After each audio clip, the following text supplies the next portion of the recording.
And KVGC News Time is now 7 minutes after the hour. Well, despite issues with the November election, the Plymouth City Council swore in newly elected council members on Thursday night and went on to appoint a new city clerk.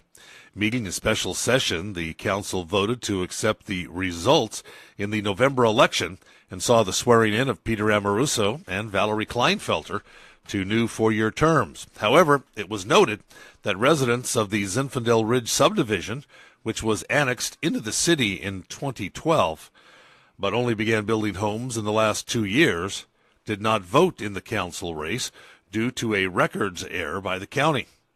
County officials said the issue had been corrected for future elections and that not enough votes were affected to affect the outcome of the election.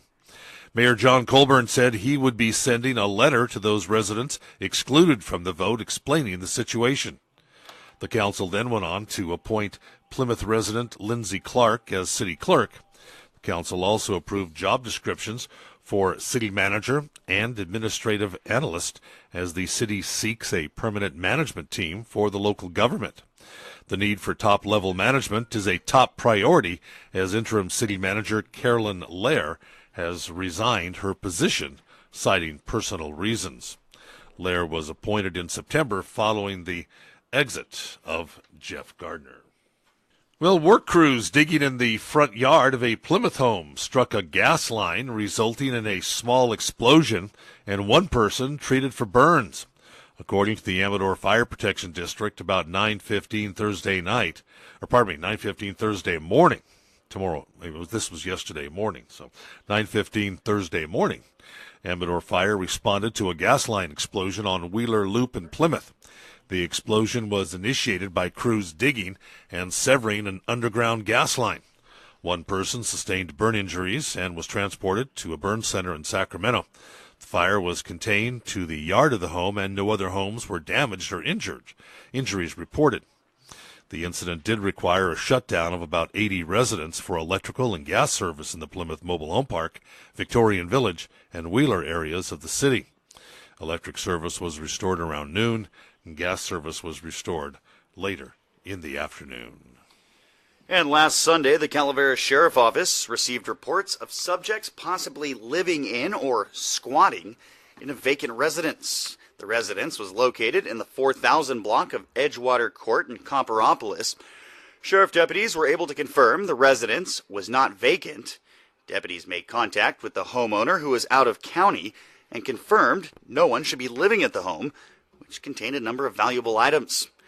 During the early morning hours of December 17th, deputies responded to the residence, and after locating two subjects inside, they formed a perimeter around the property for a burglary in progress and made several announcements for the subjects to come out.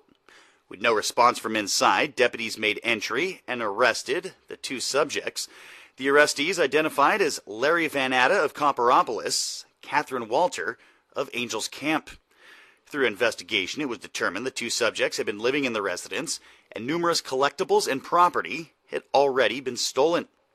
One of the suspects' trucks was found in the garage, with the bed of the truck loaded full with stolen items. Deputies also located methamphetamine and drug paraphernalia. Van Atta and Walter were booked into the Calaveras County Jail on multiple burglary-related charges. Walter additionally charged with possession of a controlled substance and paraphernalia, with bail set at $50,000. Van Atta charged as well with felon in possession of ammunition and committing a felony while on bail. Van Atta's bail set at $75,000. The investigation is ongoing.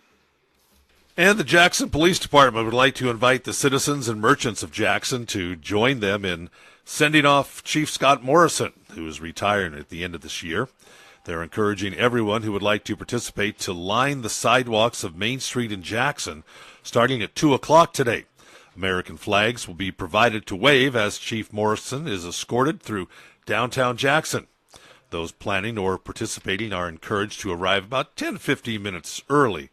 And again, thank you for your support and wishing Chief Morrison a happy retirement. Again, that's going to start at 2 o'clock, so get here just a little bit early.